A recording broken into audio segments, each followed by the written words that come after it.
So welcome back to another episode of GODSU Wednesday Icon Talk. Dr. Pesetsky, what is the journey that has led you to becoming who you are today? That's a really interesting question. I don't know that I have a really great, simple answer. I was always interested in science and took a lot of science classes, but I was also a bit of a klutz. And I'm sure I gave my mother conniptions with cutting open this part of me or that part of me. Obviously. And I was quite fascinated with the people who put me back together. Oh. So I got to watch a laceration on my leg be sutured, a laceration on my finger be sutured. I also had an appendectomy where I was in the hospital for a few days. And I was generally interested in the whole medical process. You know, Dr. Eric, is one thing I can say about you is that you are truly about giving back to the community, because you're always doing community service. You're always volunteering. You've traveled with us to Jamaica to help there. You've traveled with us to Washington, D.C. to teach. You've taught with us here in Fort Lauderdale on the health concerns of the general population, and we've asked you specifically to address the health concern of the African American population.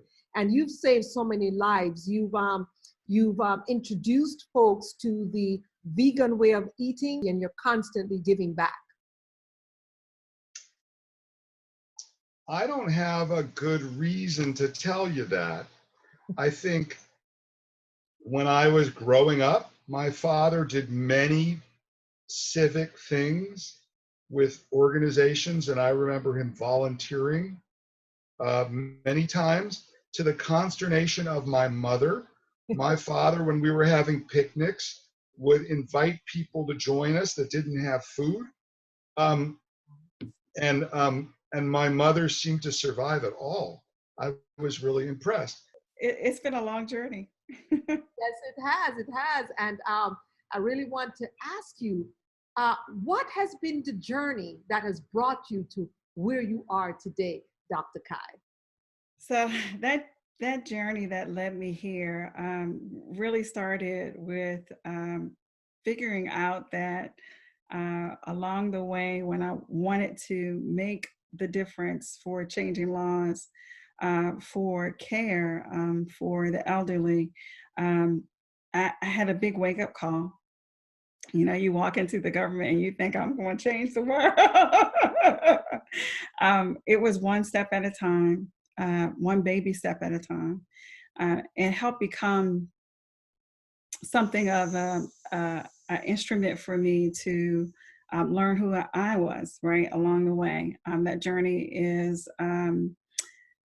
it had a lot of bumps, a lot of ebbs and flows, and it caused me to grow up. I'm still growing up. But it's been a long, long journey. And I think that today I am so grateful for all of it, right? For all the tears, for all the joy, for all the stretching. Yeah. We're going to ignite now. And, you know, I want to tell all of you women here that Dr. Kai doesn't hide her talent under a bushel, under a table to make people comfortable. She is a woman led by God. And so whatever God tells her to do, ladies, don't get envious, don't get jealous, just join in, get ignited too, you know? We have here with us Reverend Dr. Robert Spicer. So how are you today, man of God? I'm great, and thank you so much to both of you. I've watched your shows, and I've seen just the incredible things. I know your daughter's also been a co-host. So I just love what you guys are doing to highlight what alumni are doing across the nation and the world. Excellent, excellent. And you know, as you talk about what we're doing, we want to have some questions about what you're doing. So what has been the key to your journey to success? You're extremely successful. You are in a very important part of the world, Chi-Town right now. There are books, movies, everything talking about this legendary city. Tell us what's been your journey to success, Reverend Doctor. The main journey or how we reached the point of success is we're not there yet. We're still working. We're still striving to be better every day and continuing to add value, something that I learned from you and from your family and the things that you do. And just being just very conscious about our customers and wanting to know how we can help them. Most of our customers work in the school realm. Some of them are police officers. Yeah. Some of them are pastors. Some of them are community members, parents, young people. And so I'm relentless in wanting to know what is it that we can do to help you during these times, even in the times before COVID. The audience is today, how does it feel? How are you, Reverend Doctor? You just got some news dropped on you. It's dropped. I am so honored. I am so honored just to be here on the platform today. First, I just want to say thank you so much, Dr. Diane, for just trusting me to be a part of this platform. I am so humble, and words can't express how I feel in my heart right now. You know, cry, so I can almost cry right now, but I'm trying to hold back the tears. I just want to say thank you so much for appreciating me. But everything I've done thus far with Global Over There Seminary and University, I do it from my heart, because when I'm committed to something, I'm committed 100%. And so with you just sharing that information, that news with me, I just want to say thank you so much to Global Over There Seminary and University. I thank you. I thank everyone. I'm just so grateful. I'm just so grateful. Thank you so much. Thank you. Oh, welcome. And you are so precious. You're like an angel. I remember one day there was a student had a misunderstanding, and the Holy Spirit told you about it. Nobody told you about it. He said, Dr. Dan, I want to call you for prayer. And what happened? That student also wanted you on the line. And it turned out to be a celebration, a party. At the end of the meeting, everybody was praising God. Yeah. Everybody was hallelujah, doing a praise dance. And you know, that's what you bring to the table. You know, you bring that spirit of love. You bring that spirit of positivity. So I want to ask you, woman of God, what is the journey that has led to you becoming who you are today? When I hear that question, I have to go back to childhood. I was always a person that wanted to do and want to give. No matter what I have, I just like to share. And when I think about my journey right now as a servant leader, and that's what I call myself, I remain humble, because humility is what Jesus represented for me in my life as a child. So right now, the journey I'm on is to give and to give. And the more I can give is the more I will give. The more I can bless someone is the more I will do so, because I haven't arrived. So when something is given to me, I want to give back more than I can ever give. So right now in my life, the journey I'm going to is to continue to be that servant leader, to be the best servant leader I can ever be in my life. Because when it's all said and done, when I leave this earth, I want to hear, well done, my good and faithful servant. That's what I want to hear. I just want to know that I've done the best I can do. Awesome, awesome. Let me tell you, when we found out that we were going to have the distinguished Dr. Charles with us this week, I was so excited. I couldn't even sleep last night. I was like, what? We're going to get this great man of God. Let me tell you something. Global Obadiah means global worker of God. And when you open the dictionary, you see Dr. Charles's picture there. He has just been tireless. Without further ado, I want to bring to some, most know him already, this fantastic Nigerian native, Dr. Charles Olawole. How are you? Thank you very much. I'm very grateful to be here. I'm very honored. Awesome. Awesome. And thanks for the great introduction. You know, I've never been that introduced before. It's my pleasure. I've been in the White House. I've been with regular folks. And what attracts me is people's character. Yes. And, I know you personally, so I'm not just speaking you off the street. But what I thought was great was this was an opportunity to bring him to the million or so folks who listen to us on all of our networks. And I think it's important that people know that folks like yourself exist. I want to ask you, what has been the key to your journey of success? Kind of bring us through how you got to where you are today. Yeah, I think one of the key driver, you know, for my journey is just the gift of humility, you know, understanding that, you know, whatever has been given to us is given from above, and everything that we accomplish on earth is just a grace extended to us, and that we should do. I was brought up by a very serious, in a very serious Christian home, with family values, and and understanding that hard work, diligence, integrity, credibility, those things you cannot buy with money, and just giving those kind of family values, and to fear God and to look at others with honor and respect, and so and then understanding that sometimes you might have to do more than others, for you to actually get what you want,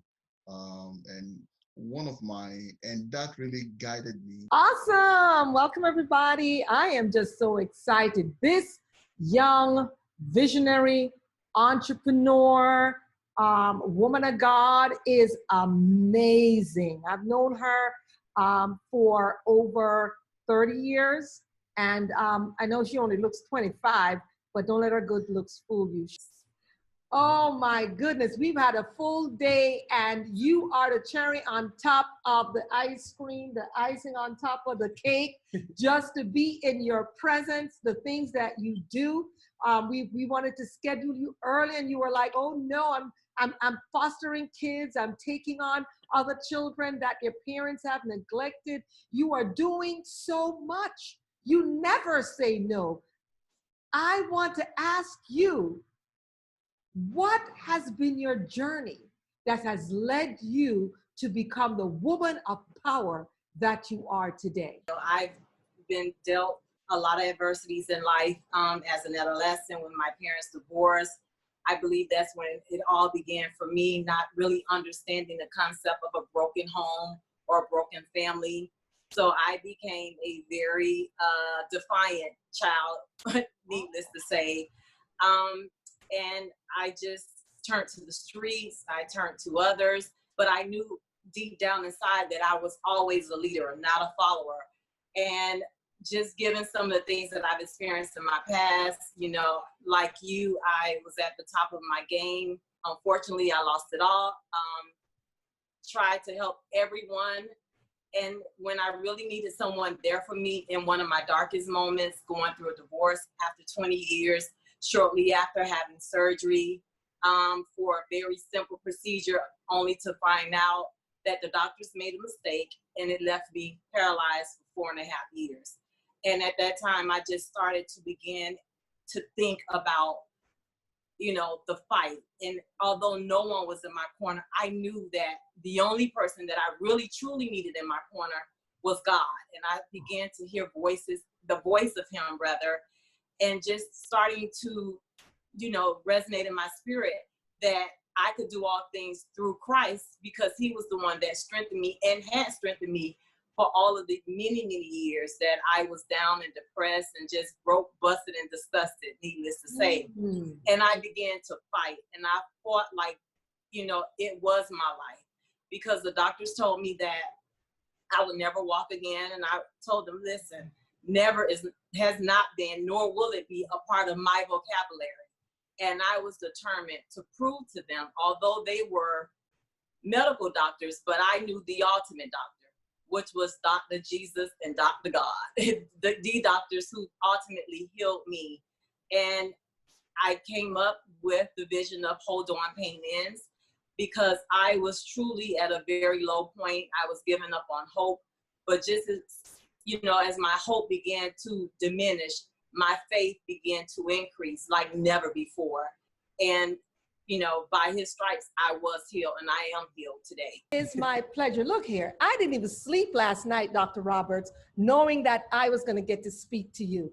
I'm just so excited. Guys, you're in for a thrill, a delight. This is our first dean here at Global Over Day Seminary and University. And so I am just so happy. And this is His Excellency, Dean Dr. Michael V. Roberts, Juris Doctor. He's a lawyer. He's also the chairman and CEO of the Roberts Company. Michael V. Roberts is a classic American entrepreneur. Dr. Roberts, we are so pleased to have you. How are you today? Oh, I'm fantastic. And Dr. Daniel, Diane and Carlene, let me just say this. You guys continue to impress the world. There are folks now from coast to coast and outside of our coast here in the United States who are supporting you and listening to you and your training and your teaching. And I can't tell you how proud I am of you and to have been there when you started and to follow that career. And you've allowed for so many people to be honored with their chaplaincy and their doctorates. And it just makes a human feel more important and more valuable to the community and to themselves when we're able to honor them the way you've honored them. And I just think you should continue to do this forever. I'm sure you will. I have no doubt. You also have your legacy with your three behind you, your three beautiful children, all of whom are, you know, the brightest and sharpest kids anyone will ever find anywhere. And that's because of the way you and your husband have poured in the leadership and the commitment back to our community. And this is what we need more parents to do. So once again, thank you for having me on. And I'm so happy to be able to talk about, you know, how legacy can be successfully passed on. And in order for that to happen, I think we need to speak about, you know, what is legacy, and also what are the types of things those of us who are trying to make a difference are doing and can continue to do, especially under these trying times. This is a very difficult and challenging time for all of us. You know, the COVID-19 has put unusual hurdles and challenges in front of all of us. And when I say all of us, I mean every human being on the face of the earth is facing the potential of being hit by this virus. So, you know, how innovative are we going to be? How creative are we going to be? How do we continue to sustain and grow in the midst of all of this? So these are the challenges we'll be happy to discuss. And I guess because when you were growing up, as you said, you had mentors from afar in terms of the way you got to where you are. But by writing your book now, millions of people all over the world, because as I promised you, I told you we would do, is that we are making it a textbook. And yes. we're going to attach to it a workbook so that people all over the world can order this book from your publishing company and take the course with us, and we can teach us surrogates for you, because I know you travel all over the world. But I want to ask, people have asked me this, why did you name the book Action Has No Season? Kind of tell us a little bit about that. Well, every day when you wake up, you're given 86,400 seconds.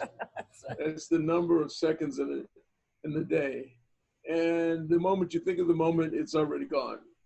So therefore, if you're going to do anything or take action, you need to do it immediately. You don't wait for a certain time in the future in a season to take action. There is no season for action. Action is in the now.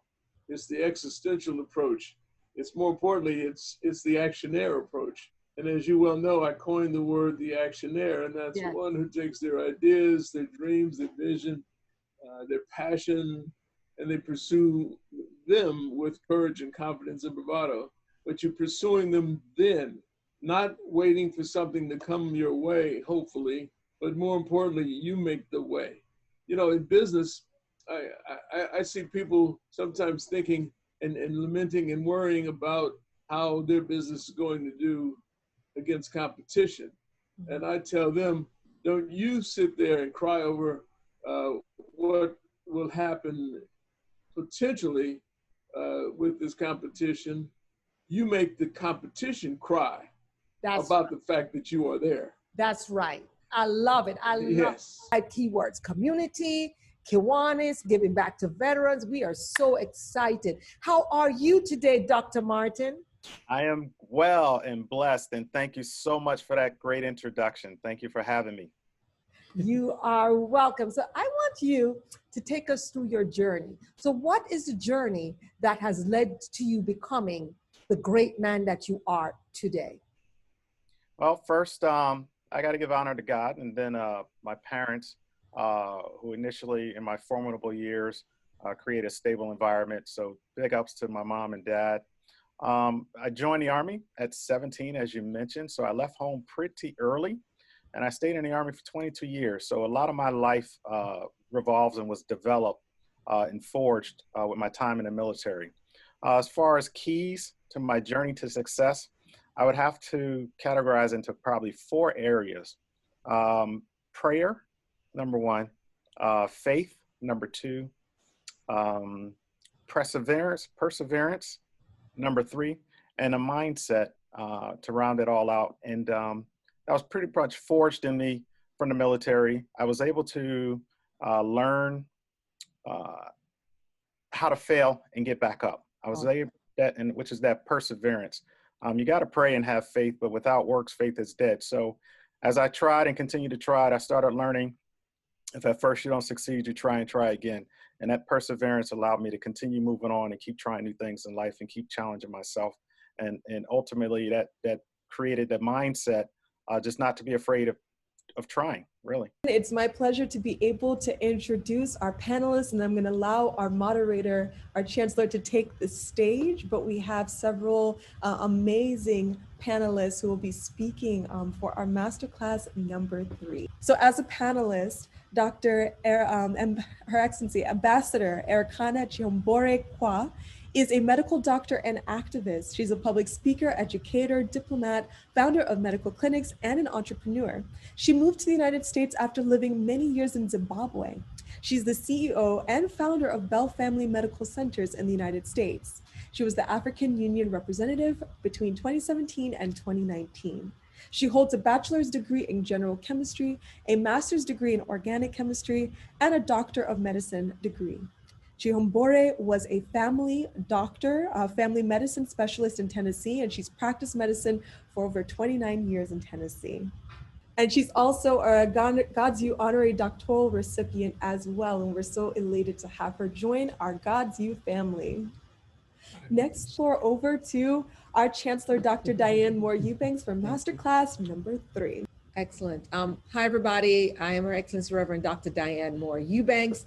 And this class was very, very much inspired by one of my mentors, Dr. Naeem Akbar, and also by Maya Angelou, where she talks about, I know why the cage bird sings. And so we came up with this title of, I know why the cage bird must be free. Okay, we've been singing and entertaining folks for years. So we know why the cage birds must be free after 400 years. And we want to talk about do an historical analysis on the key issues facing Africans and Africans in the diaspora in 2020. So I'm going to bring on Dr. Akbar, no other than the former ambassador of the AU, the most powerful woman in the world right now. And that is none other than Her Excellency Ambassador Arikana. Please, there we are with her. 2018. Yes. I forgot about that beautiful picture with her. Isn't she lovely? Well, she's with us today, and so I'm going to ask everybody to mute their lines. And next voice up will be Ambassador Arikana, medical doctor, and in the background we have the AU in honor of her presence today. Thank you so much, Chancellor, my sister Diane. Thank you for reminding me of that photograph. I remember now when we first met. I appreciate everything that you're doing. I appreciate the work that you're doing to wake us up. To Dr. Akbar, thank you for the wonderful words. Me too. I was out here thinking, yes, yes, yes, tell them, tell them. I used to have an uncle who would always sit in the back of the church when the pastor was preaching.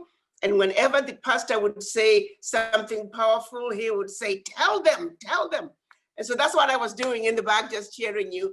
Thank you, Dr. Akbar, for the wonderful words.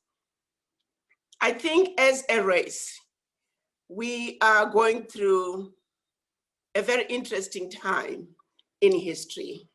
The 400 years since the children of Africa were taken out of the continent, it's really unbelievable to think that we have been through as much as we have been through, and yet we still have a lot of work to do for us to truly wake up. It saddens me sometimes just to wonder, what is it about us that makes it so difficult to just duplicate what others so easily do? Particularly when you look at what we have here in the United States of America, the melting pot. I often say, ask for the voices of the Chinese diaspora, loud and clear. The voices of the Mexicans, the voices of the Indians from the country of India, the voices of the Irish diaspora, the German Americans, the Italian Americans, the Jews. Their voices are loud and clear. They understand very well the importance of staying anchored to their primary anchor, residing in this beautiful country of the United States, with the exception of the American Indians. Everyone else is an immigrant, and they're proud of where they come from. The only people who are not proud of where they come from are us Black people. Even the Africans who are recent immigrants, who were born on the continent, I find it interesting when you ask them, where are you from? And quite often they will say, almost 100% of the time, I'm originally from Nigeria. Well, if you're originally from Nigeria, where are you from now? It's like, I used to be from Nigeria, but not anymore. And they don't realize that's what they're saying. But somehow, we're too busy running away from our primary anchor. Why are we running away from our primary anchor? It goes back to what Dr. Akbar was talking about. We were meant to believe that anything to do with Africa was bad and undesirable. We were meant to believe that everything to do with the Black race was bad and undesirable. We were meant to believe that anything that represents who we are is unacceptable. Dr. Naeem Akbar, also known as Luther B. Weems, was born the son of Bessie G. Weems and Luther B. Weems on the 26th of April, 1944 in Tallahassee, Florida. It was at the University of Michigan where Dr. Akbar first discovered his passion to bring Afrocentrism and psychology together. Being a Black man dealing with the harsh realities of stereotypes, racism, prejudice, and discrimination, Dr. Akbar found more than enough reason to educate himself with the history, philosophy, thought, and science of Black life. We already talked about some of the amazing books that he has created in terms of being able to get rid of those psychological chains that we have of being enslaved. And that's one of the courses that we have here within GODSU as well. Dr. Akbar, can you give us a 5-minute summary of why do you think 400 years later that the caged bird needs to be free? Okay, thank you again, Reverend Doctor, Your Excellency, for that very, very moving introduction. I guess I'm kind of surprised to have the ball thrown to me, but I didn't know the pass was coming. So we'll see what we can do in terms of our reflecting on this. I've been thinking about this title, but since you mentioned it to me as this particular masterclass. And I've always kind of understood the analogy of the birds singing and the caged birds singing from two perspectives. On the one hand, I think of it in terms of the illustration from the book of Psalms, in terms of the whole question of how can you sing the songs of Zion in a strange land? and wondering if it's even possible for singing to go on if there are oppressed people who are not in their own turf and in their own reality and in their own identity. And so I'm wondering if we are in fact fabricating a song, because it's hard to sing the songs of Zion in a strange land, and oppression and slavery is a song. The other way I understood the allegory is the idea that the caged bird, out of its desperation, keeps singing the freedom song. That one of the things that characterizes the state of being, and not only the state, but the consciousness, the understanding that you're in captivity, is to at least continue to sing a freedom song. And I think that the freedom songs of our history, since the time of our captivity, from the time of the slave ships up until now, has been an ongoing process. And I don't know about singing for the purpose of entertainment, but I think singing out of desperation, almost a mourning of our condition. But anyway, that's enough of the allegory. My general sense is that a part of our condition as African people, and this is like African people throughout the diaspora, those on the continent who are suffering from the residues of colonization for 400 or 500 years of having been colonized. And even though those, our African people, our brothers and sisters, remained on the continent, they didn't own themselves. So they began to take in an alien culture that actually contradicted who they really were.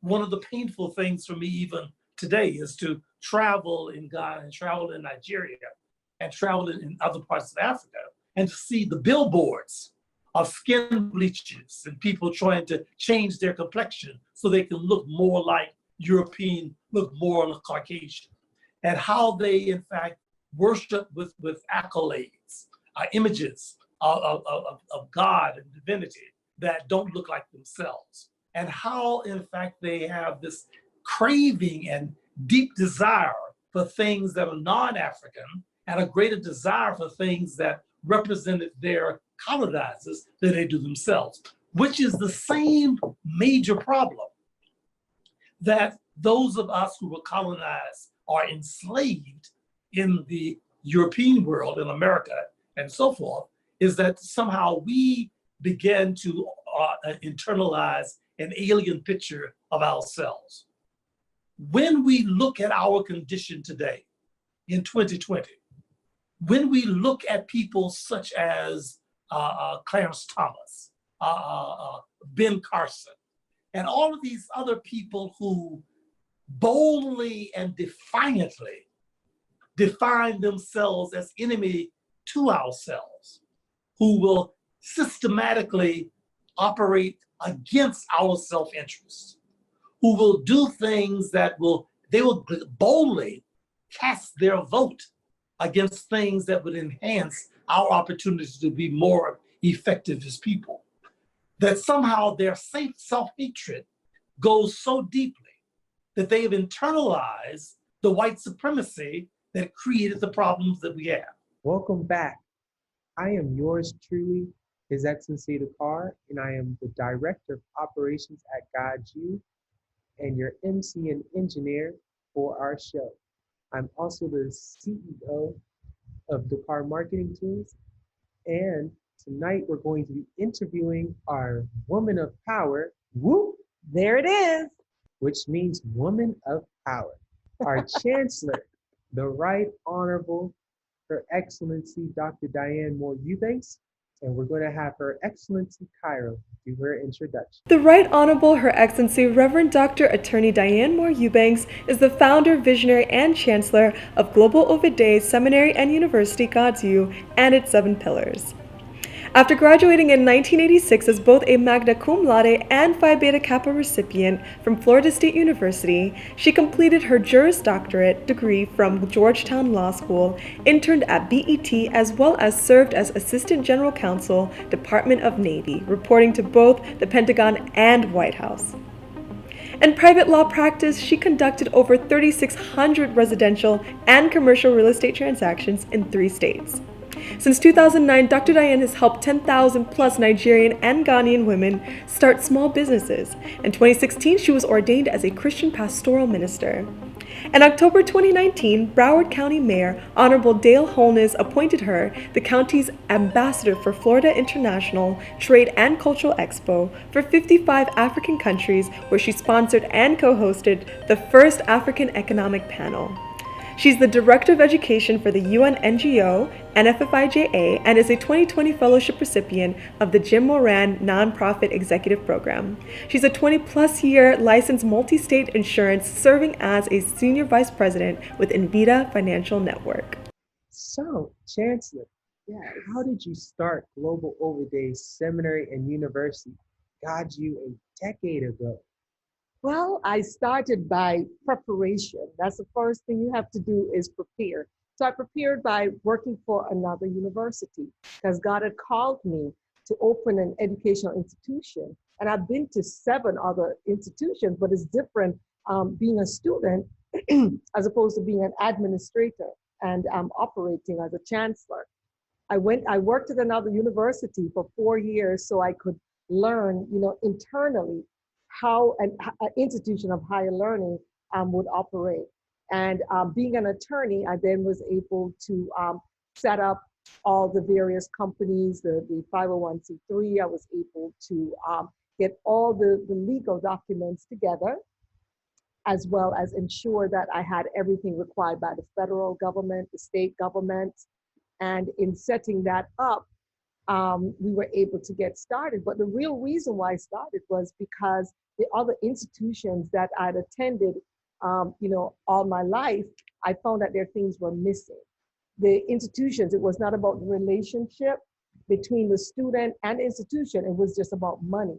And so God had put it in my heart to put together a university where the students came first, an institution wherein it was not just a transactional institution where you gave them money, they put you in a class, you graduated and they left, but one that had long-term and long-standing effects, and one where the students, having gone through it, would be able to build a legacy.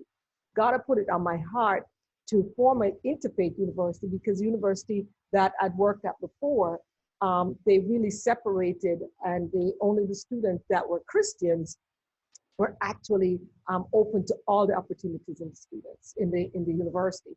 So we had folks who were Muslim or Buddhist, etc., and they couldn't get to the same accolades, let's say, as a Christian. So God put it in my heart to have the theme of one race human in one space earth. And at the time we said one religion, love, but after getting with our beloved Imam, Dr. Talib Sharif, he said, no, we need to change that to say one embrace, which is love. So as a result, we came up with, one race human in one space earth with one embrace, which is love. And that's how we proceed here at GODSU. So it was formed because there was a need.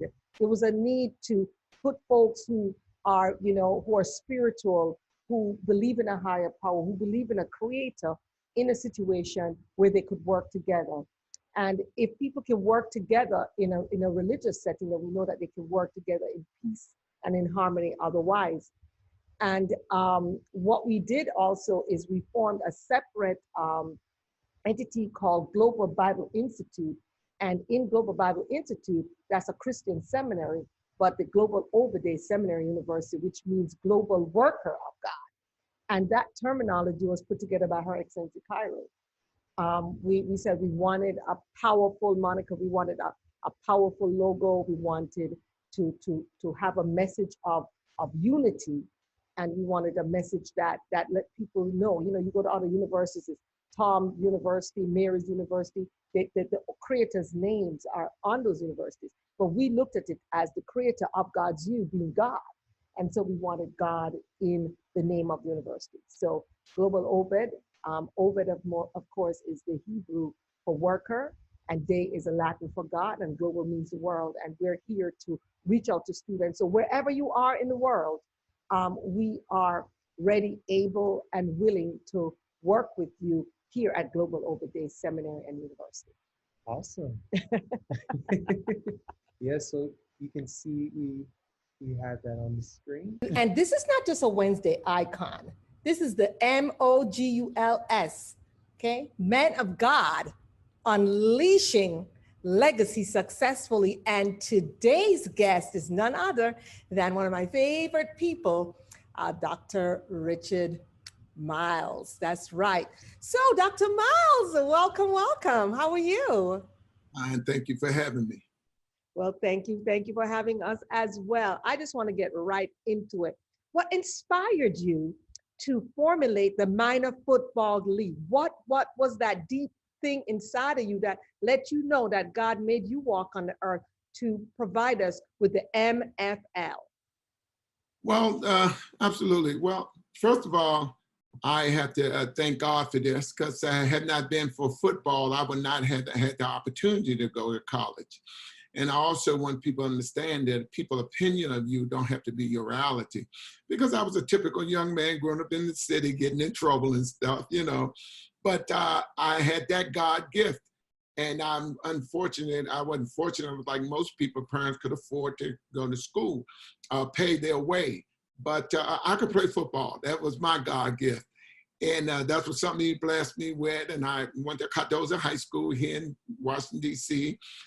Made All-Met and All-American, went to Arizona State. It was hot out there. I mean, it's kind of hot there. It was so hot you had to practice at night. But I understand that if I want to be successful, I had to keep up academically. You know, you still have to excel academically. And I made sure that I was a student athlete as opposed to being an athlete, you know. And, you know, I struggled a little bit, but when I got the chance to really get settled and, you know, get my classes together, then I did. And the football part was easy, you know, it was in the classroom. But I held up my part of the bargain, and I got out there. I was happy, you know, got picked up in the second round of that other league. I don't name them too much now because I'm less competitive, but that was my blessing. I thank them for that. But I also knew that I have to do something different, because sitting there watching all this and watching all the money and seeing that a lot of kids did not get an opportunity. And I tell people all the time, it's not that you're not good enough to play in the NFL, it's not enough room. So I said to myself, wait a minute, everybody have a minor league system but the NFL. Okay, you have minor league baseball, D-League basketball, hockey, never minor league football. Of course, you had other little groups out there starting stuff, call themselves semi-pro. I'm quite sure you heard of that. But, you know, I say there's no such thing as semi-pro. Either you're pro or you're not. That was just an ignorant term people use to justify saying football. And I have to give count my blessing, because I didn't really have to invent the wheel. I noticed I did get a lot of money, but I also had a family too. And when a lot of people don't see your vision like you see it, and I was married and she didn't, you know, she wanted to, you do 9 to 5, but after playing at a level like that and had some money, you find out that everybody you think they're your friend, not your friend. Everybody got their hand held out, and you think you're gonna save the world, but you can't. And I have owned a lot of businesses, very successful businesses, but I always wanted to, you know, always go back where I come from, because I used to have this old guy used to always tell me, he said, Myles, if you ever be successful, would you forget where you come from? And I looked at him, I said, no. He said, you sure? I said, no, I will never forget where I come from. So therefore, I went back to, you know, because I was one of the so-called at-risk youth. But all I did was implement the things I went through in my lifetime. You know, I never drank, smoked, but my friends did. And they used to thought I was crazy because I didn't do anything. So sometimes I question, and I know I was one of those so-called at-risk youth that you hear people talk about all the time.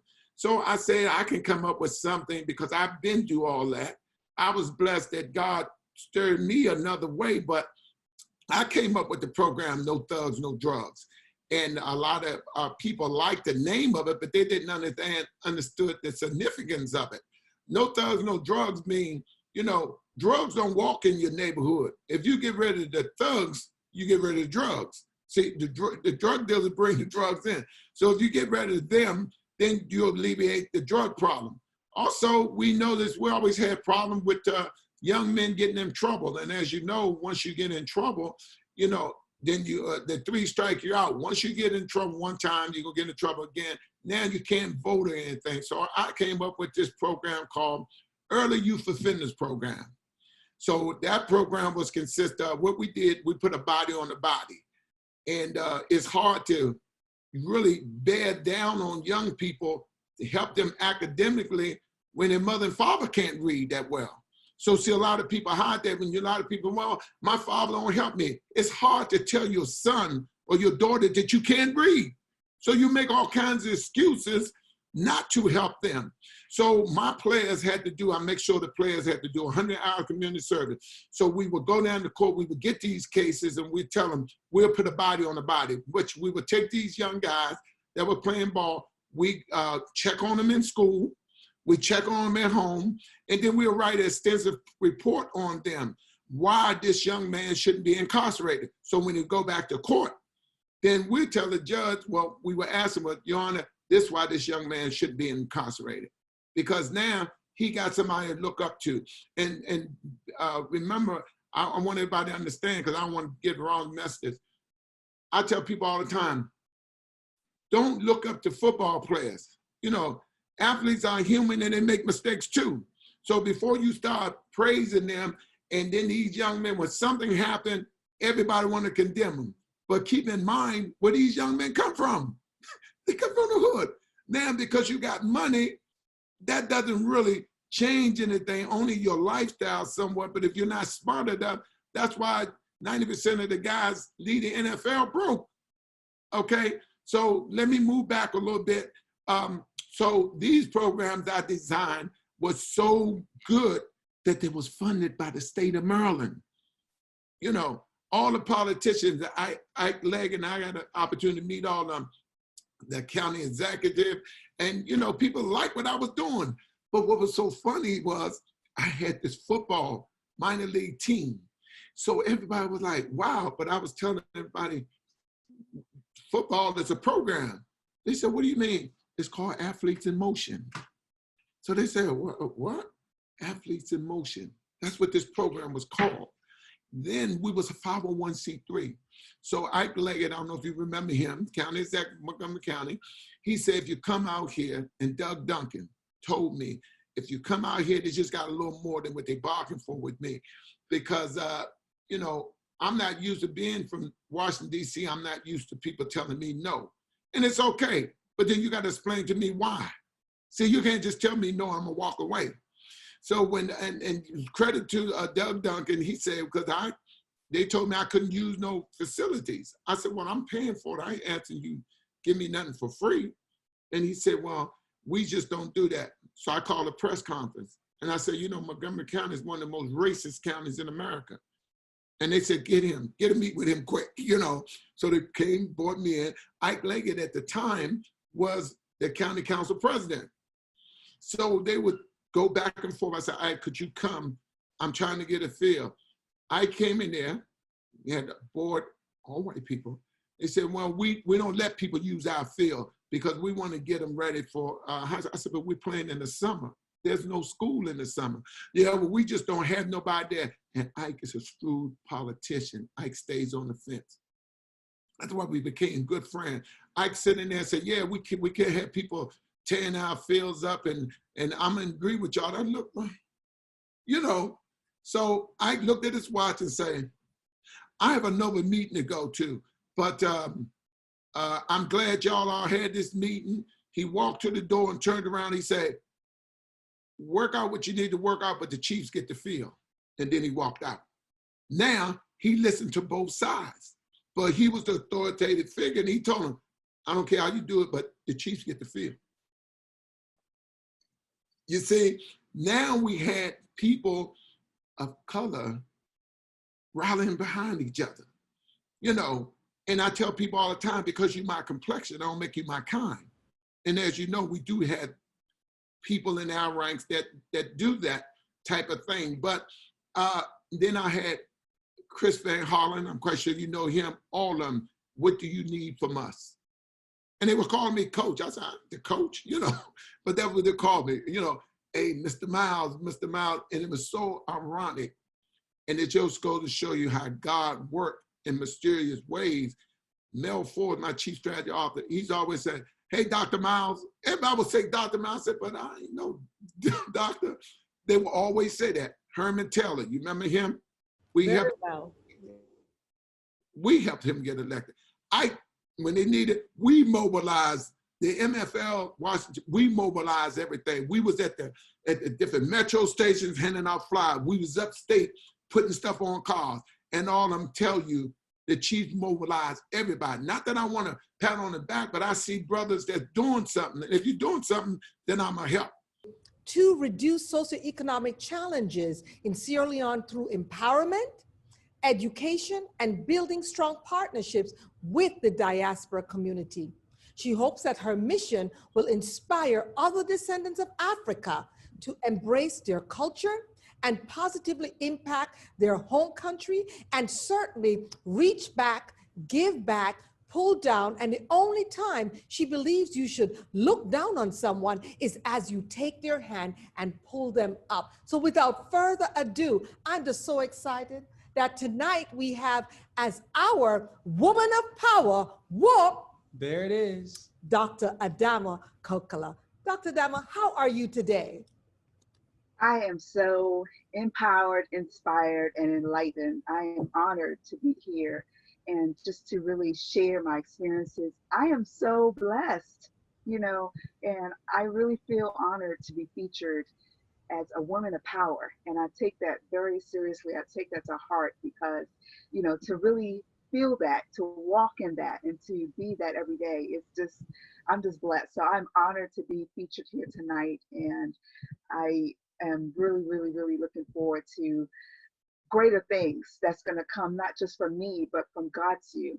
And for anyone else listening that is thinking about joining GODSU, I'm just really blessed to be here tonight, to be featured. Well, you know, we purposefully had you positioned behind the former ambassador of the African Union, Dr. Arikana, because I really believe that you embody some of the same philosophies that she spoke about when she graduated. And in fact, she's your classmate. You all graduated together. I want to ask you, what has been the key to your journey to bring you to where you are right now? Wow, wow.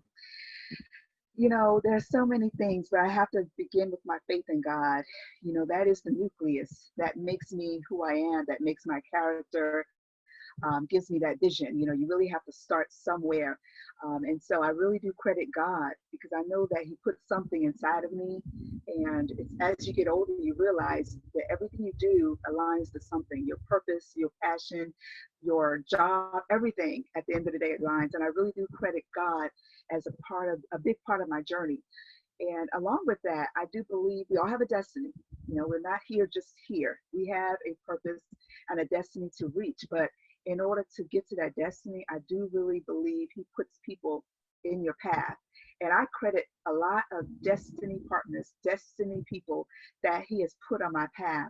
And I have to say that a lot of that has kind of linked to service. Everything I've done in my life, I feel like it's had some touch of service, serving people, serving in the United States in the military, serving in the ministry of my church. And so I really feel that on my journey, God has been the first. God has given me the personality to really love people through the way I talk, you know, leave something with people. I always feel that I don't want to just meet people. I want to meet people with a purpose, because if that's their last day on earth, let me be the one that has opened that light, been a sunshine. And so I think that for me, it's always been God leading me. And the parents, the people that he had allowed to raise me, they put some characteristics in me that I really feel that it's with me today. My mom, soft-hearted woman, but always believes, be nice, be kind, always be kind. You know, being mean does not give you any credit, doesn't benefit anyone. And so, you know, always being at that person that helps people. And I really believe that that is why I'm able to be in GODSU, why I'm able to lead a foundation, just that whole premise of find a way to help. And so being able to serve as an AmeriCorps Fellow for 2 years, serving as someone who always liked to volunteer, I feel that that has been the link, been the whole reason for what I do. My first question for you is, what has been your key to the journey of success?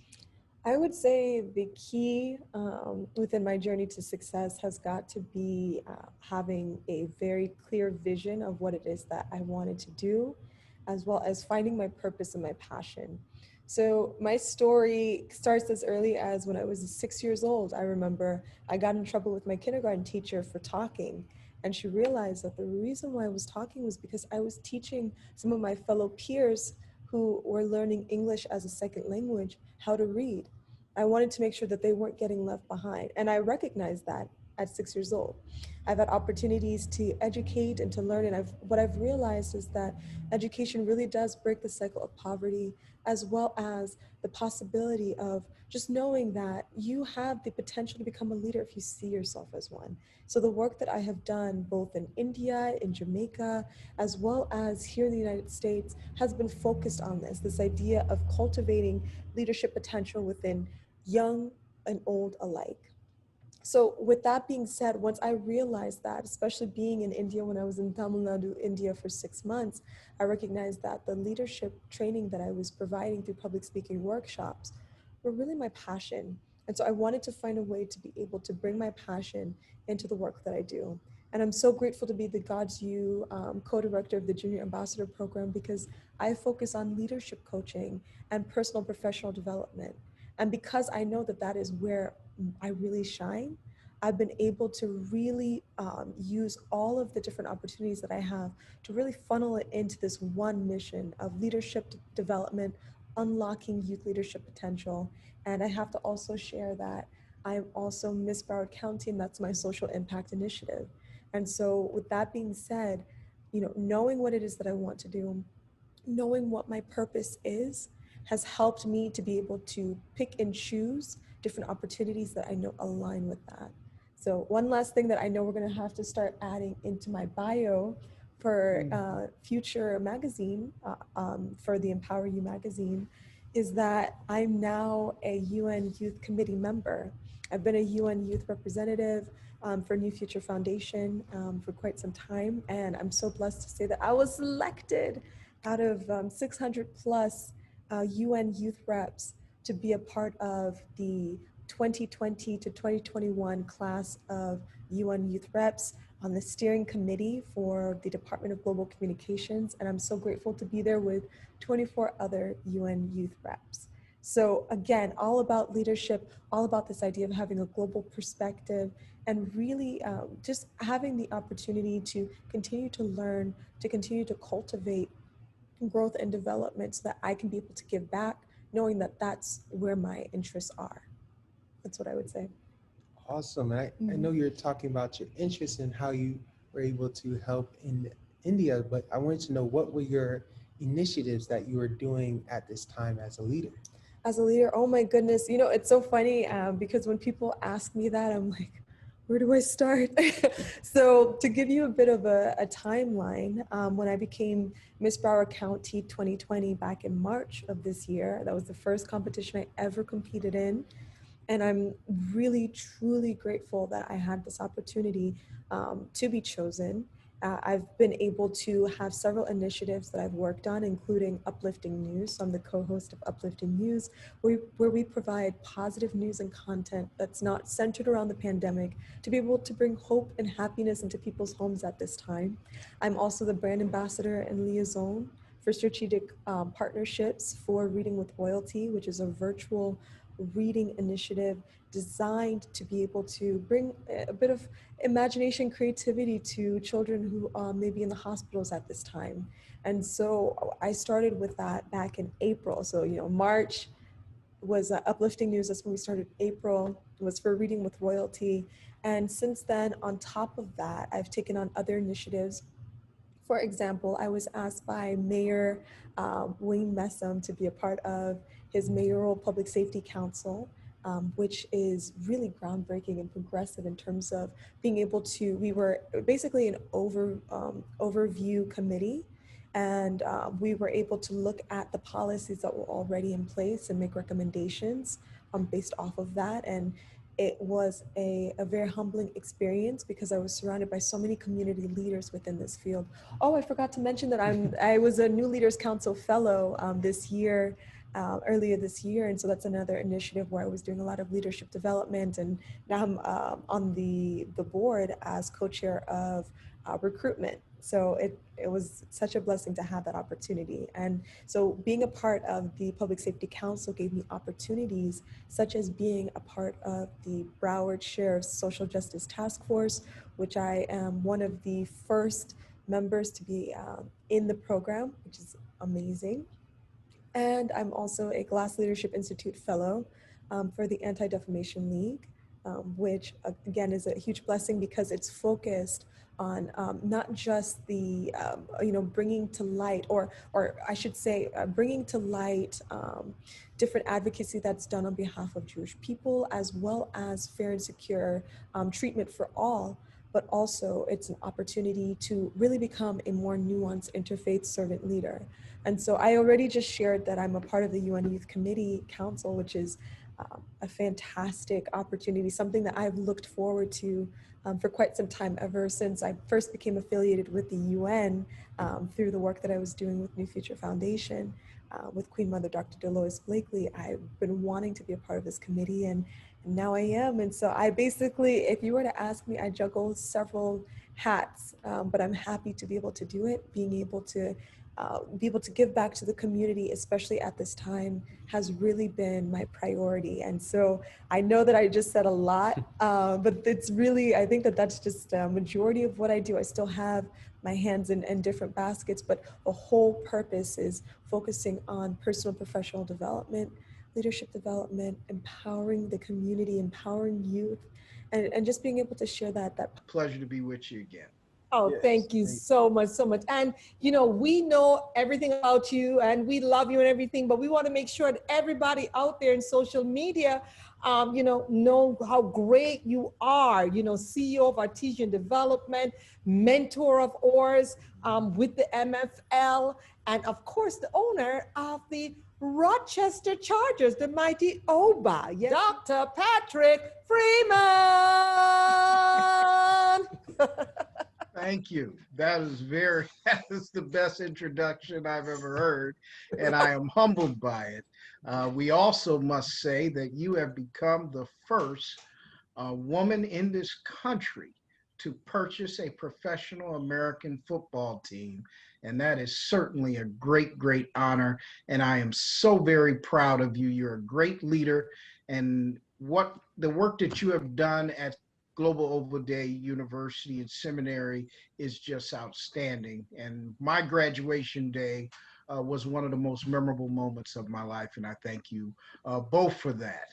And that outstanding magazine that I received the other day, both of them shows the tremendous dedication and work that both of you continue to do at the university, and anything I can do to assist you along the way. I am here 24/7. I'm constantly working at something, and I'm always trying to avail myself to the university and all of you, the great, great Eubanks family, great family. Oh, Thank you so much. And you know, you only see the two of us, but believe me, they're like hundreds behind, just lifting us up and just propping us up and getting things straight. I'd be remiss if I didn't mention our Vice Chancellor, His Excellency Dr. Willis, if I didn't mention our Executive Administrator, Dr.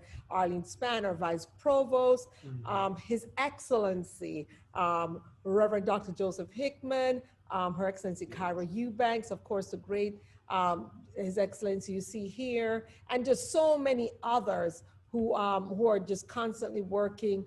Dr. Olawole, I can go on, Dr. Ordu, Imam Dr. Saluddin, all of us together, you know, present all we do here and makes us look good. And especially with you coming on, look here, James Brown is supposed to be the hardest working man in showbiz. I think you're the hardest working man, period. Because, I mean, and you have such a heart to give.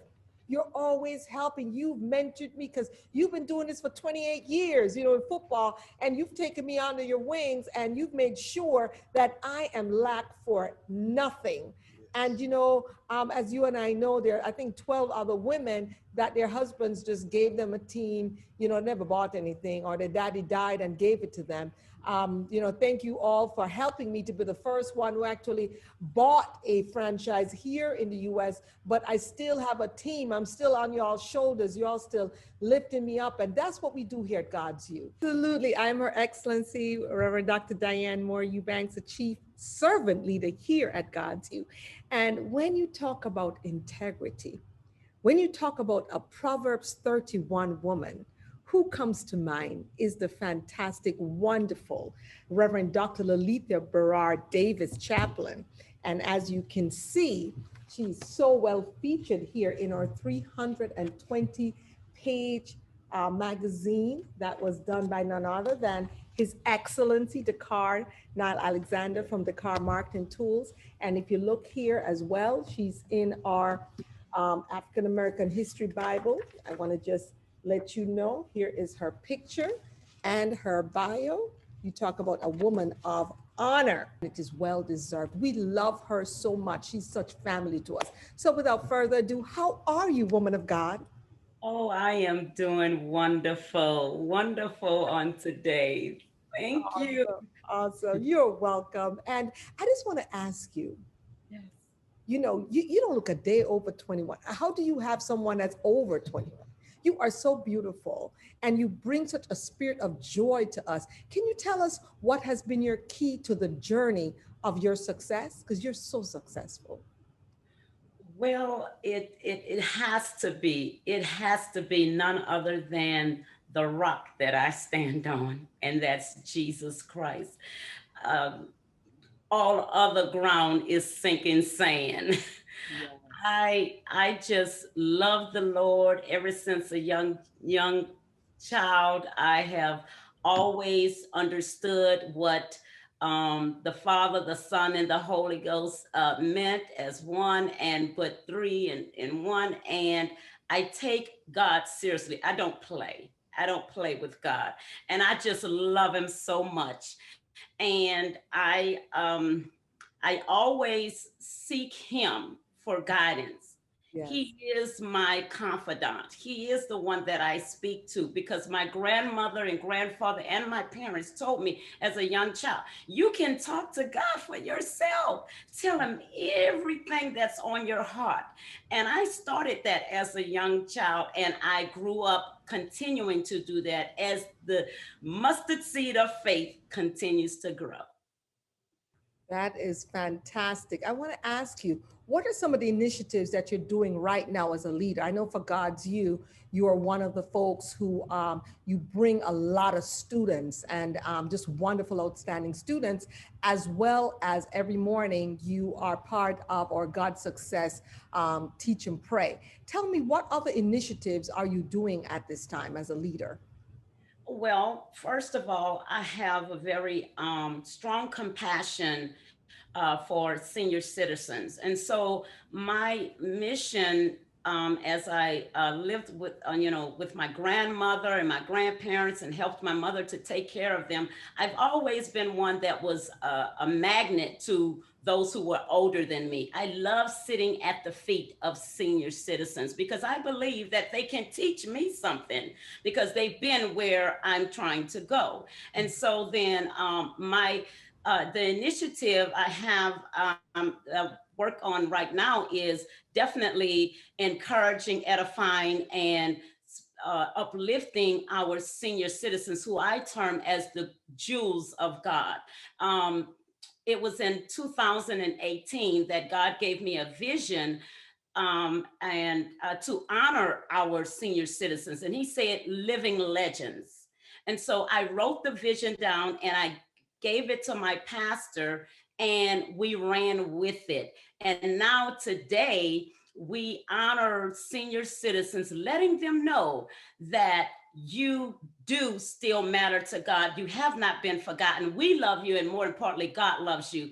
And not only that, that it's too many times that when they close their eyes and go on to glory, that everyone wants to say how good they've been to them and what this person meant or their legacy. But God says, let them know right now while they can yet hear it. And so then it became an annual event where we have 65 senior citizens that are chosen out of the state of Texas to be honored as a living legend. Now, what is a living legend? A living legend is one who has endured through life's challenges and quitting is not an option. It's not an option, and they're not tired yet. They still running on to see what the end's gonna be. And so that's one initiative, and also with teaching Bible study to our senior citizens and helping them emotionally, spiritually. But another initiative is one that is dear to me as well, is helping families to come to a place of financial freedom. And the reason why I say that is because I've been there. And I was a recipient of making change. And I believe that when you make change, when you make the first step, God would do the rest.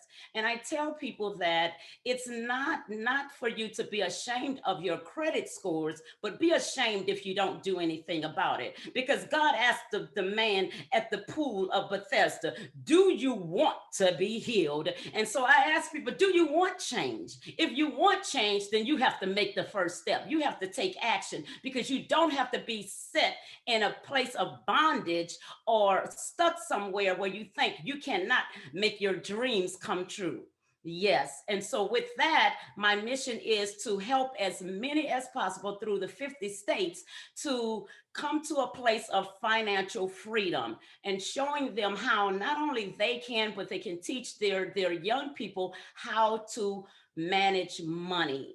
And so, so that they can be good stewards of what God has placed in their hands. And Yeah. so, yes.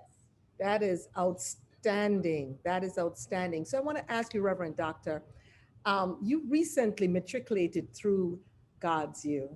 And I have to say, you're one of my favorite people, and you know that. You know we love you. What was your graduation experience here at GODSU?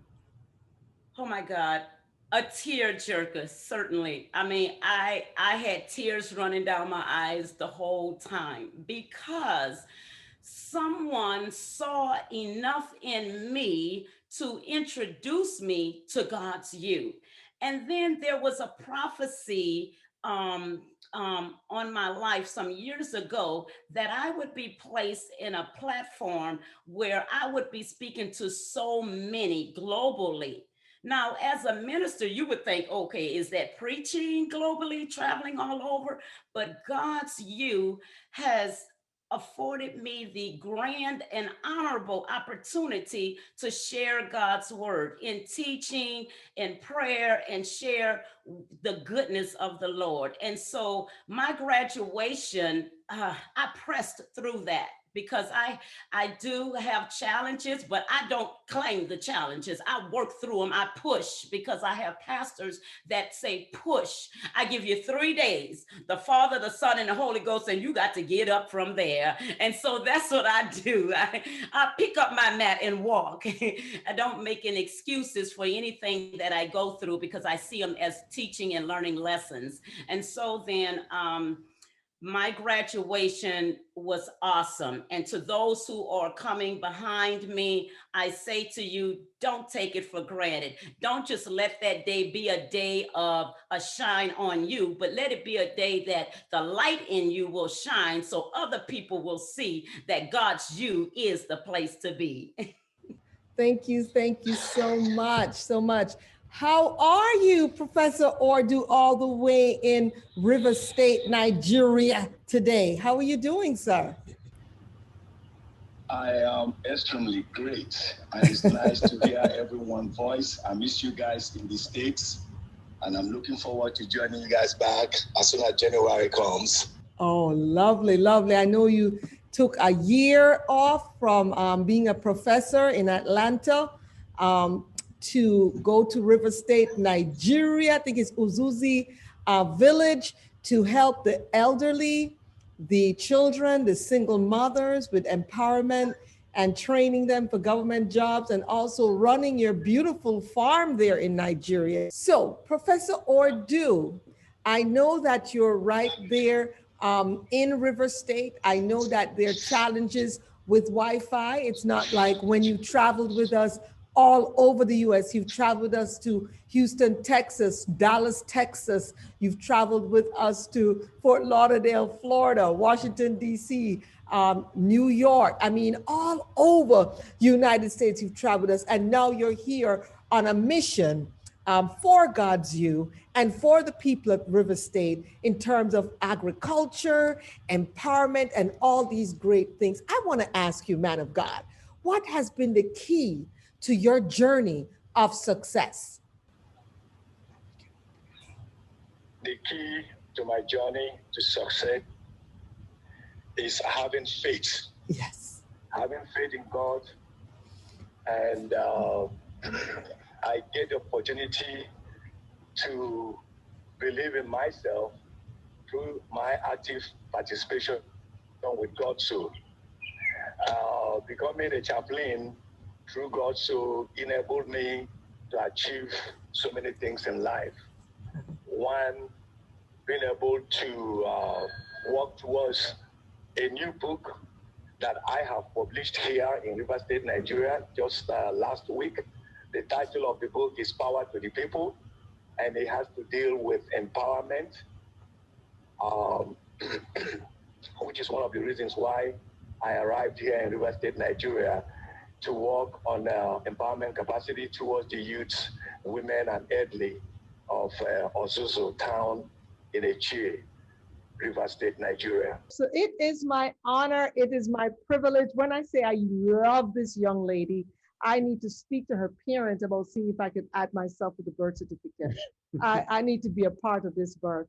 It's just my pleasure again, and my honor and privilege to bring to you Designate Dr. Khalilah Johnson Chaplain. You really see how Christ works in that we've never touched him in the flesh, but we actually feel him and love him the same way that we feel about Designate Dr. Khalilah. I want to ask you though, Designate Dr. Khalilah, what has been the key to your journey to success? Desperation. It's nothing. I think that, and I teach my students this. There's a difference between being tired and being desperate. And what truly got me to a place of change was that place of just like, I gotta change. You know, that desperate place that if I don't get past this place, nothing else matters. I'll give up anything. I'll become whoever I have to. I'll go where I gotta go. I'll leave whoever I have to leave. That desperate place is the foundation of everything transformational. And I tell you, that's what it was, desperation. I tell you that when you're wherever and you can't tell the attitude, the latitude where you are, you have a way of getting comfortable. But when one hits rock bottom and when God speaks to you and then gives you that path, the way he did with Jonah, the way he did with Job, I see you in that place where you come out of that. And because you've had that revelation, you are able now to help others because you've been there.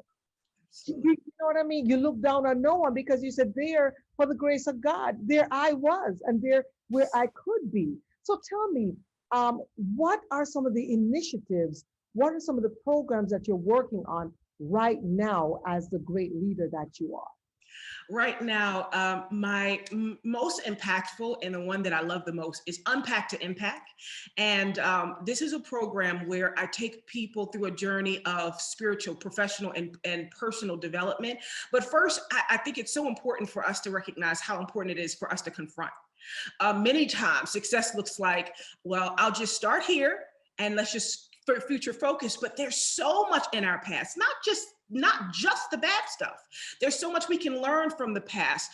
We can examine from the past, but there's also a lot we can learn from the strength, the resilience. You know, when I started to see and examine where I came from to where I was, I not only saw a tragic story, but now I can reframe it and I see powerful, resilient people that did the best they could with what they had, and realize that there was a foundation that before now, that's why I have the resilient. I could have broke, but they did some more work in their ability to keep going. And so there's so much foundation, but I call it the 5 E's of effective transformation.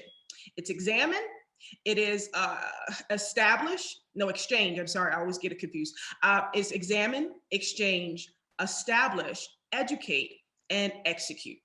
And we go from history, present, and we definitely go from future, because there's no point in going to the past if we don't have a blueprint to decide where we want to go in the future. And so that's where I love to take people and really show them not only what they can learn from the past so that they can break cycles, find the pattern, break the cycle, and become unstoppable. And so that's the program. That's my favorite program. That's the one that I'm developing. That's my signature, the main one that I take people through and I see such an impact from. I am fine. Thank you so much. I'm so grateful to Almighty God for being here with you, Your Excellency, and also His Excellency, Dakar. It's just so wonderful to be on this program with you again. And one of the things that came to my mind, I was going through something and I saw a statement by someone who everybody loves all over the world, and that's Muhammad Ali. And he's known to have said that service is the rent that we pay for being on this earth. Yes. And I was like, wow, I mean, that's really true, because those of us who are committed, that's what we do. We are serving people. Even when we get in these top leadership positions, we always put servant in front of that, because that's what we are. We are servants, and we believe that we are doing God's will.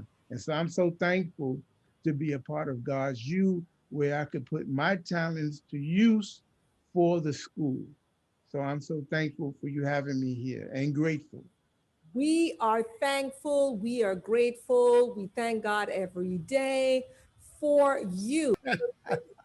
Something that we know the people that we have around us. Yeah, that's important.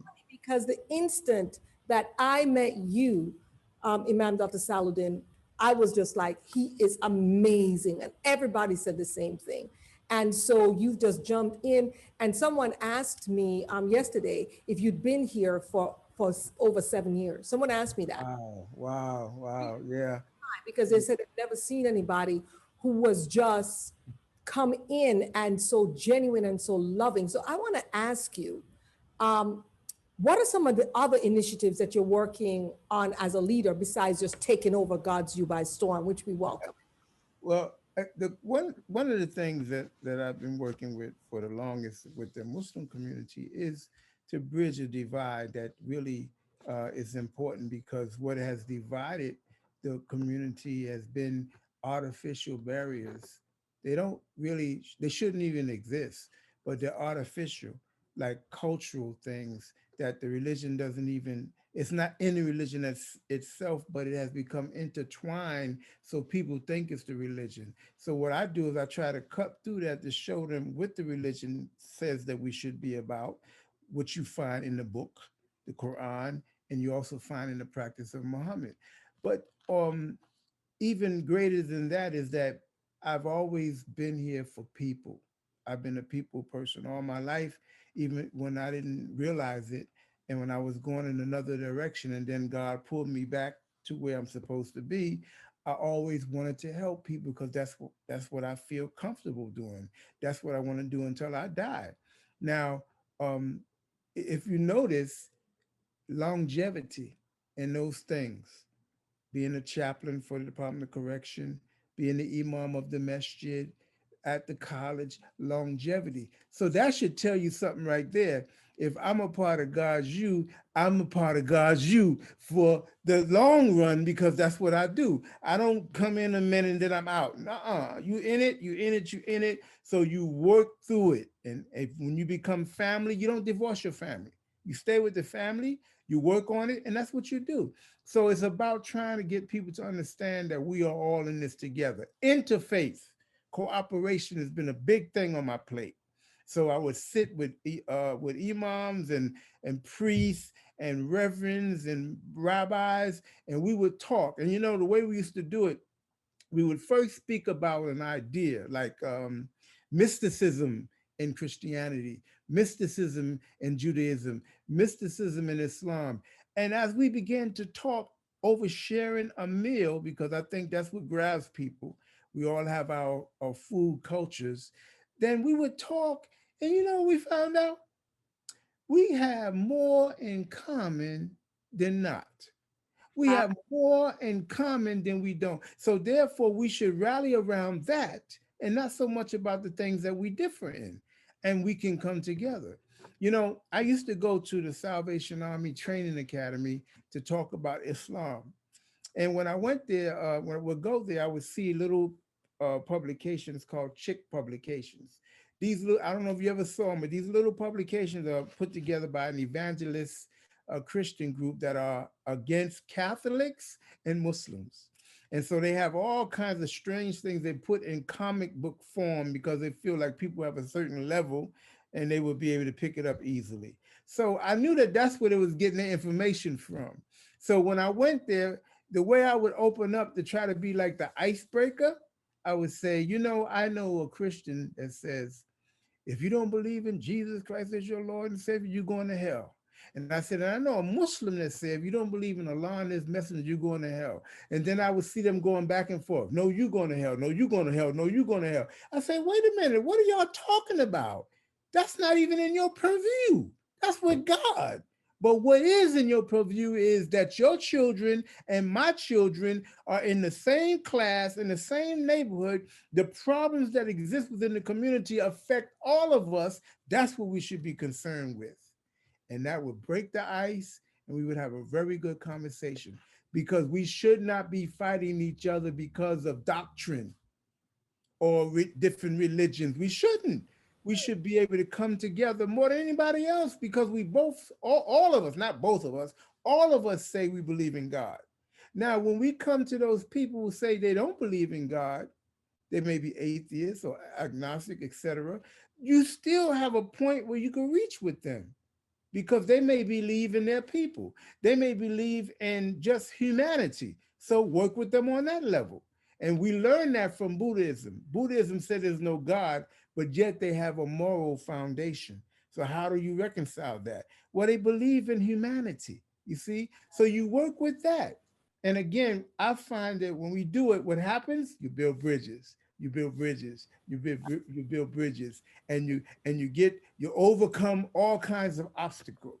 Speaking of leadership, I do want to ask you, Dr. Kauser, what are some initiatives that you are doing at this time as a leader? You've alluded to some of them, but if you could just share a little bit more or expound upon that. Thank you. Yeah, as a leadership position, we you know, there's many different directions within the leadership direction. There's all kinds of initiatives first that we've geared in for. We're creating programs that will make a stronger leader from the youth on up. You know, we have initiatives and different things that we are developing. Of course, the Junior Ambassador Program, I'm dying to get involved in with you guys. So I'll hit the elite status with you guys. Also, too, you know, we have other programs, entrepreneurship initiatives. That's huge, and that goes from youth all the way out.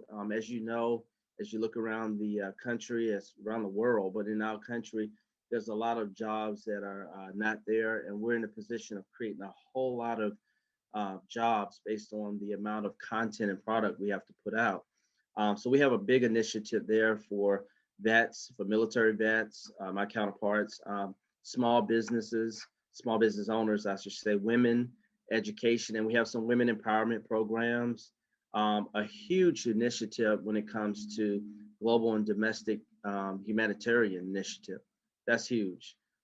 So again, from a leadership standpoint too, we have a lot of organizations that we partner with and individuals that we really partner with to create some other dynamic and innovative products in leadership. Love that, love that. So how has your association with Global Ovid Day Seminary and University, GODSU, affected your definite purpose? Well, it's the ability to partner with such a great institution, first of all, above all others. I can validate that. I used to be partnered with 70 plus universities around the United States in the defense world. And by far, you guys, when I say you take it to the maximum level of professionalism and quality, is there. So how it has affected me really is giving me excellent extended family. So I feel like I've been brought into the family. So you can't get rid of me now. But we're not trying to. We're not trying to. But you know, as far as branded, you know, I mean, being able to expand from a global footprint strategically in this great network that that GODSU has created, and the ability to receive a doctorate. You know what I mean? That's a new name, as our Queen Mother mentioned in that quote I mentioned at the graduation. It's huge to be able to use that other name. It is in days is already have made a difference in the strategic global network for me. That is fantastic to hear. And I have to let you know that you're not going anywhere. We're not going anywhere. When we talk about GODSU, we talk about us being a family. It's a family. It is as if this is an incubator for opportunity for innovation, right? And we're constantly progressing. And I think that that's really what makes us stand out as an institution, is that we're not just about building an interfaith community. We're also about entrepreneurship. We're also about being able to help elevate other people, you know, to be able to be a part of GODSU. So I just want to let you know that you are definitely in great company. We're so grateful to have you be a part of GODSU. And we just want to share that with you. So absolutely, No, you're in the family. Support. Thank you. I just wanted to let you know that we have absolutely loved having you be a part of GODSU and just the way that you've been so far. And just thinking about, for example, the youth empowerment panel that we had when we talked about coaching and empowering youth, I thought it was so apropos that you were the moderator for that panel. We wanted to ask, you know, what were some of your thoughts about that panel, and why is it important to empower youth specifically? Well, because first of all, it was an honor to be the moderator for that. I mean, just getting geared in with the program, the accomplishments you guys have accomplished, and things that you have done successfully.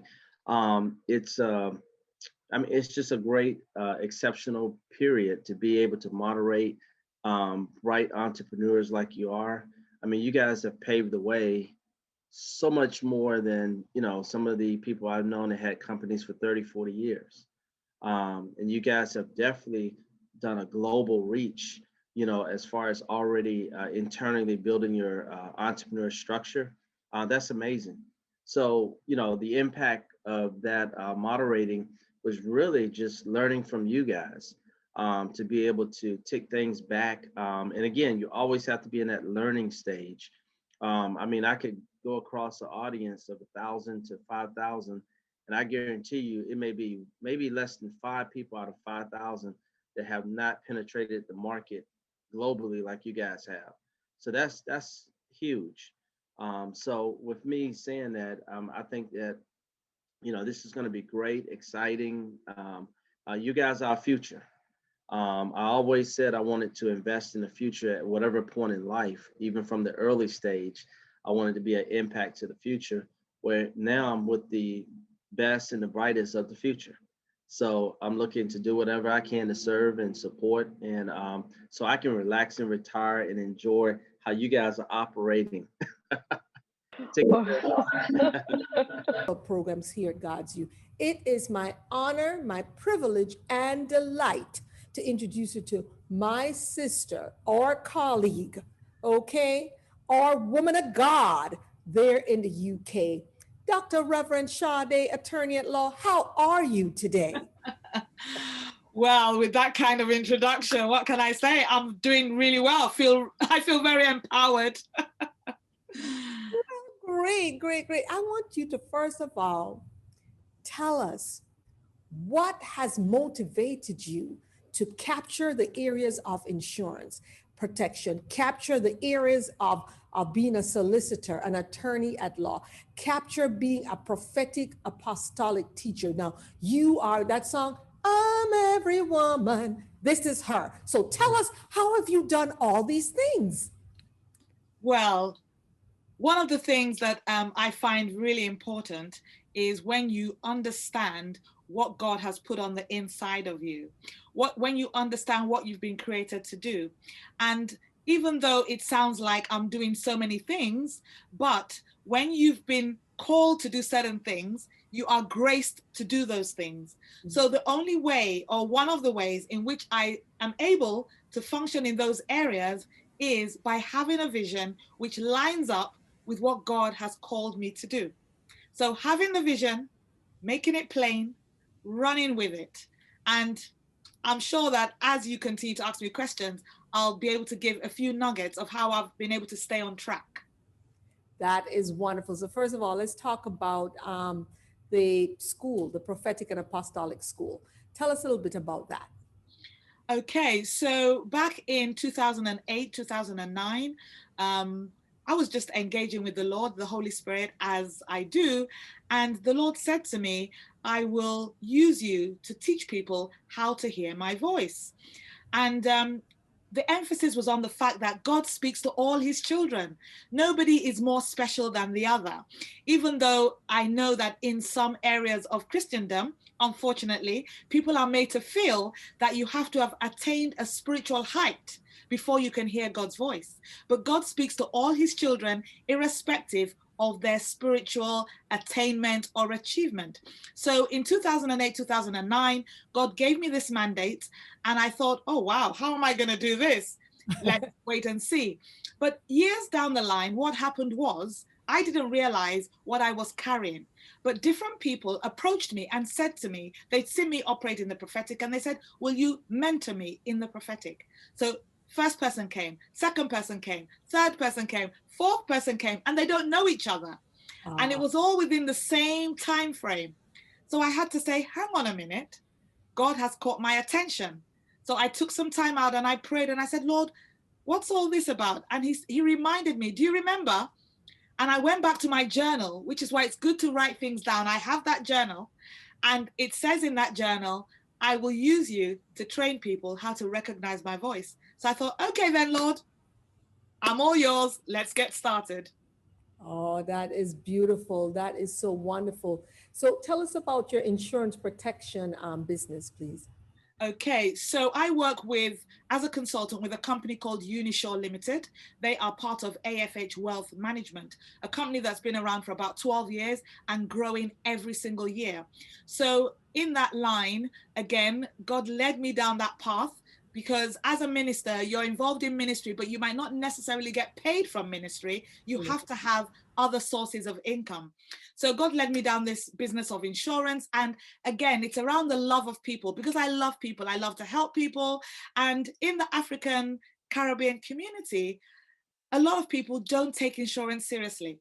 So I became an advocate, and I went and did some training, and now I specialize in personal insurances and business insurances. So by way of example, life insurance, critical illness, income protection, you know, protecting people's income when they don't have sick pay, business insurance, shareholders insurance, buildings and contents insurance. So all around personal insurances. And I love to engage with people. So just assessing their needs and making recommendations based on affordability and what they need. And we have myself. I done administrative work for GODSU this week, and I am Director, His Excellency the Carl Eubanks, and I'm Chaplain, and also the Director of Operations here at GODSU, and the CEO of Dakar Marketing Tools. You can see myself and the ladies before you. They're all wearing our branded jackets, and they all have our virtual backgrounds that we've done by Dakar Marketing Tools, and they have golf shirts, they have rings, they have magazines, pins, several other products that's done by Dakar Marketing Tools. And if you are interested in getting your own branding and marketing materials, you can text us at 754-260-5157. You can email us at info@Dakar Marketing Tools, and you can visit our website, dakarmarketingtools.com. And now we have the founder of the show, our chancellor and founder of our university, our chancellor, the Right Honorable Her Excellency, Reverend Dr. Diane Moore-Eubanks, JD Chaplain. And if it wasn't for her, we would not be here at this university. So without any further ado, please take us away. Thank you so much. And I must say that His Excellency the Carl, you didn't talk enough about yourself, so I'll do it for you. This gentleman just finished a 300 and how many pages magazine? Right now we're looking at 348. 348 magazines, 48 pages in this magazine. And if you check most of the largest magazines, they're doing 100, 140 pages. But the beautiful thing is that each and every one of these ladies are featured in that magazine in living color. All the work that they've done, everything that they've given to society and the community. And that's what we do here at GODSU. We lift each other up. We get our pleasure from seeing others succeed. Where else have you seen it? I've attended 7 universities. I didn't see it in any of them. In fact, one university I went to, people would go to the library and cut out the pages if they knew that that's what the professor was speaking on the next day. Here at GODSU, we don't do that. We help each other. We have no competition. What we do here is we collaborate, no criticism. What we do here is we create. So I would just like to extend a special appreciation to all the GODSU leaders listed here today, especially the top ones who showed up today. And they've volunteered so many hours. We thank them, for providing actual names, emails, phone numbers, for referrals. GODSU is so grateful for the opportunity to add workers of God. That's right, to our database, as well as to register others for our educational programs. So please, support the businesses of everyone that you see listed here, because without them, we wouldn't be here. I am I'm going to call myself the Chief Engagement Officer here at GODSU, because what I try to do most all day long is engage others into being workers of God. I'm also a licensed financial service advisor with Invita Financial Network. Let us show you how money works. Let us help you to plan for your retirement, especially now. Let us plan to make sure that you know how to, where to put your money, and ensure that even your children, grandchildren, and yourself can open accounts that will multiply in such a way that you can use it as a bank, your own bank, to borrow from yourself. But you have to start today. Also on the executive board of the Minor Football League, which is the only professional developmental league that feeds into the NFL. I'm also the first and only woman owner of a professional football team here in the United States called the Fort Lauderdale 49ers. under the auspices of the great Dr. Richard D. Myles Sr., who's been the owner and founder of the Minor Football League for the last 25 years. And of course, he was brought to us by our assistant dean and board member, Dr. Charles Olawole. I'm so proud to be the chancellor here at Global Overdose Seminary University, where we provide not just education, but special education for those students like myself who've been to all these different universities, but did not fill you with the kind of spiritual growth, the kind of African know-how, the kind of knowing how to enlarge and increase your entrepreneurial endeavors, the types of things that we do here at GODSU. I'm also pleased to be chosen to be the provost of our Christian seminary, Global Bible Institute. So with that said, I want you to please like, share, subscribe, and comment. That's right. So like, share, subscribe, and comment. Yes. We need you. And don't forget that we are GODSU sponsors the United Nations NGO, New Future Foundation, Inc., the Jamaica chapter. We just finished giving out 250 large hand sanitizers to the teachers at Meadowbrook High School in Kingston, Jamaica, as well as to the taxi operators who take them back and forth to work. We here at GODSU, we believe in changing things globally. Dromi, who handles our worldwide medical missions, headed up by Her Excellency Rhoda McKendy, just came back from Nigeria, spending millions and millions of naira, helping women to get jobs, helping with food and water, helping with education. We are doing so much and we need your support. And our UN NGO is headed by none other than Queen Mother Dolores Blakely, who also needs your assistance. How long has she been at the UN? 51 years. Can you imagine? And so GODSU brings all of this to you, helping you to realize that wealth is not only what's in your bank account. That's important. That's one form of wealth. Wealth is your family life. What's your family life like? Wealth is your education, your spirituality. What's your relationship with God? You know, wealth is your nutrition, your exercise, your giving back to the community. These are all forms of wealth.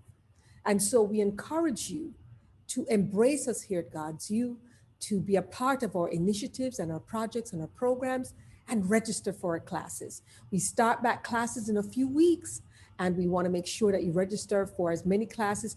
We start everyone with the chaplaincy program, so ensure you become a marketplace chaplain, okay? God bless you, and we have some more messages for you, so don't leave us yet. Please listen to the messages that come after this. Thank you. Global Ovid Day Seminary and University GODSU is a 501c3 interfaith e-learning Global Florida Department of Education Commission of Independent Studies approved degree issuing religious institution of higher learning under Florida Statute 1005.061F in Miramar, Florida, a suburb of Fort Lauderdale suburbs. Our curricula include programs like our theology diploma, bachelor's, master's, and PhD programs, which are designed for students called to the ministries of teaching and preaching. Program enrollees include pastors, evangelists, missionaries, and laypersons. Our additional courses: Entrepreneurial Studies, premier self-development courses on wealth building. We also offer a mini course for youth, the Junior Ambassador Youth Public Speaking, to gain professional and personal skills. Chaplaincy Diploma, Love and Spiritual Interfaith and Christian programs. Chaplains are trained, certified leaders attached to either a religious and or non-religious institution or organization. Cybersecurity IT courses. Our licensed instructor has a 95% pass rate compared to the 30% national average for CompTIA accredited courses, such as Security Plus and Network Plus. 40% of our alum who've gone through our prestigious GODSU honors programs have also previously matriculated through their earned doctorate programs. Our alum include physicians, ambassadors, statesmen and stateswomen, icons and billionaires, religious leaders, titans in business, global philanthropists such as Ambassador of Ghana to the United States, His Excellency Dr. Bafor A.J. Bewa, Ambassador of Nigeria to the United States, His Excellency Dr. Sylvanus Nusifor, billionaire builder and dean, His Excellency Dr. Michael V. Roberts, former Maritime Minister, Government of Nigeria, Honorable Dr. Leke Olawole, President of Fraser Net and Fraser Nation and Power Networking Conference, Dean, His Excellency Dr. George Fraser.